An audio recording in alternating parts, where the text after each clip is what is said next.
I just want to, and again, the proper verb here is not to sort of teach people, everybody, especially those people of my generation, but even a lot of the younger people understand this. I'm really just reminding people of where we were. The analogy that I have in mind is the analogy of the last Great Depression.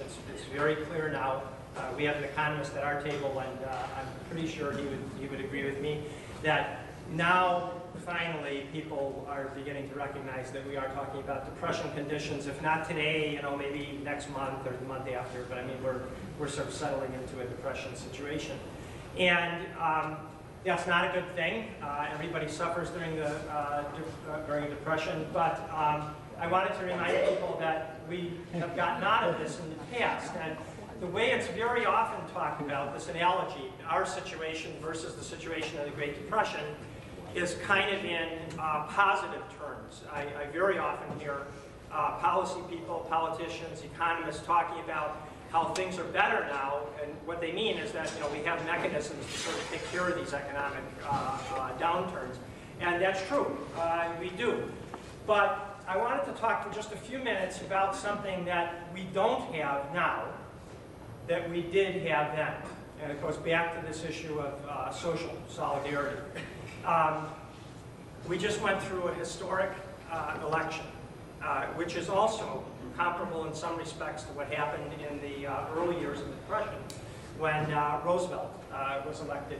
Some might even argue, I'd be kind of inclined to agree myself, that this election in many ways might be even more historic.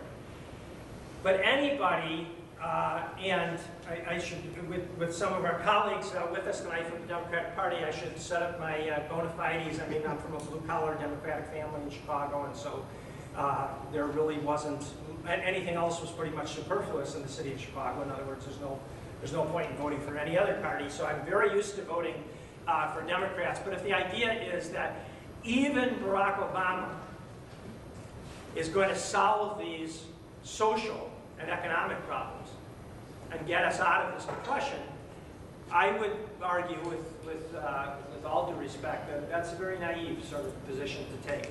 That's really not what happened in the last Great Depression.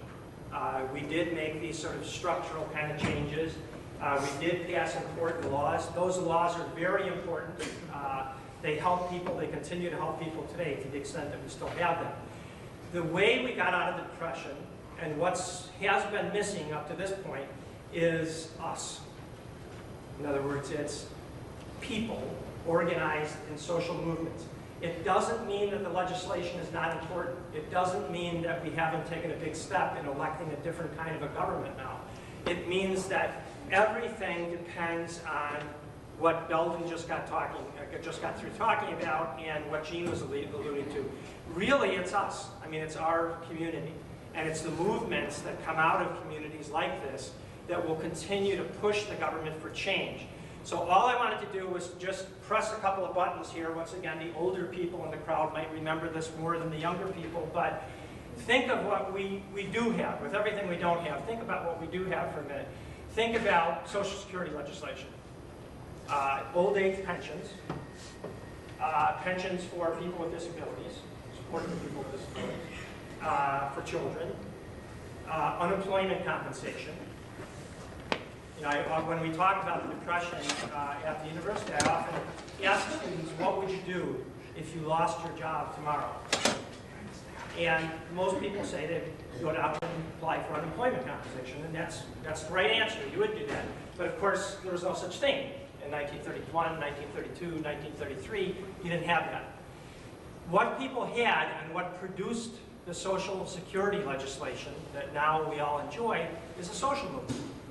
And a couple of the earlier speakers talked about unions, and I'll finish up with that. I'm from the labor background myself, and really feel very strongly that unions are an important element in society. But a lot of the social movements are outside of the labor.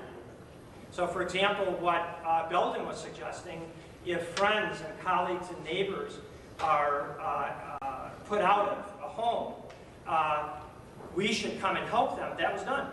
The unemployed councils in the early 1930s put people back into their homes. And in places where those movements were strong, And Chicago was one of them. The south side and the west side of Chicago in particular, in the Great Depression period, they gave up on throwing people out of homes. There was a moratorium on evictions because people were just moved right back in again.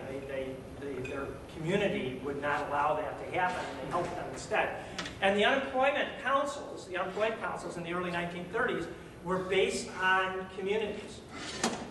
We had a wonderful moment at a meeting the other day where someone said it would be great if we had closely local organizations, like on a particular neighborhood in a city, where you would be able to go and you'd be able to get help from people. That's what people did during the Depression. That's what the unemployed councils were. They were based on neighborhoods, very small kind of areas of the city usually, or sometimes industrial towns. That movement is what produced the Social Security legislation. There wasn't smart politicians. There were smart politicians, but there was a lot of pressure on the government to produce that. Likewise with the labor movement. The cornerstone piece of legislation is the Wagner Act. Even if people don't know the phrase, you think about it all the time if you're involved in unions, because it's our structure today. It's a democratic structure for being able to vote and get union representation in your workplace. And for people that haven't thought enough about that, maybe you should. I mean, unions are sort of the basic sort of structure for guarding the interests of working people, and it's the Wagner Act that gave us that. But it was social movements that gave us the Wagner Act. There was a huge sort of organizing and strike wave that took place in the early years of the Depression, before you ever got that legislation passed in 1935. I want to come around full circle and end by suggesting that an impression that you might have, I would argue is wrong, and it brings us back to electoral politics. If it sounds like what I'm saying is that all the important stuff takes place in the streets and it doesn't take place in Congress, I don't believe that. I don't think that is true. But what I am saying is that if the idea is to rely upon Congress to not take any active part, organizing, getting together, thinking about drafting policy. When I say that that law, the Social Security law, or the Wagner Act, came out of these social movements, I don't mean it in an abstract way. I mean, people wrote the legislation.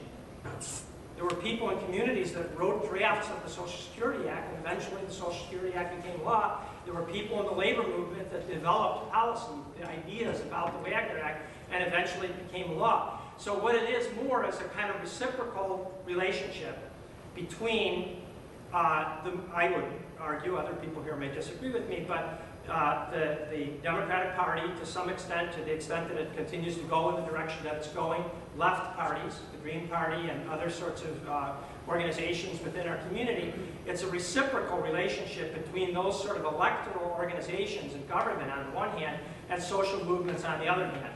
And we did want to prime people and get discussion, so let me put the point even more baldly than I'm putting it already, because there may be people here that disagree, and then that will be something for us to talk about.